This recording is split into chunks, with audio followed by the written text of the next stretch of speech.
يا جدعان انا جبت لكم فيديو لقطه، والله العظيم واحد لقطه من اسكندريه، هو اجدع ناس. قاعد في اعلى مكان في العالم في اسكندريه، اعلى مكان في العالم. تعالوا نخش تشوفوا. من اعلى مكان في العالم. اسكتي.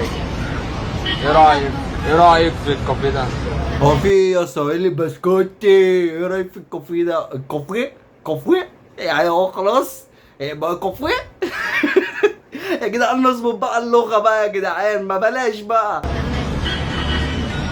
من اعلى مكان في العالم. بص يا استاذه بسكوته، في وافل اوريو وفي اوريو مدينس. بقول لك ايه يا اسطى، ما تطلع لسانك وبرومو واحشره تاني جوه. ممكن يطلع لنا كلمه مفيده. ايه اللي انت بتقوله؟ ما مش عارف تقرا، اديها تقرا. مش عارفه تقرا، جيب ام الويتر يا عم يحل لنا القصه دي. عشان انت مش نافع. وفي تشيز مدينس.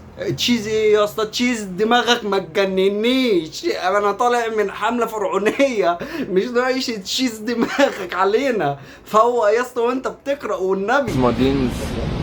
في ام علي يعرف منها. الله اكبر، يا الله اكبر، ايه الحلاوه دي؟ اخيرا نطقت كلمه صح. ام علي، انا كده فهمت.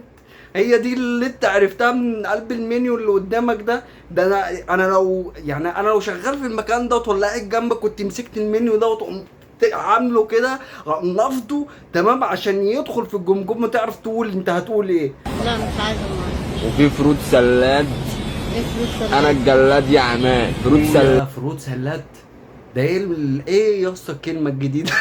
جبتها منين يا ابن اللعيبه؟ جبتها منين فروت سلاد ديت؟ والجلاد ده انت عايز تتجلد في مكان عام، والله العظيم على كوبري ستانلوسه. عايز تتجلد على كوبري ستانلوسه او المصحف.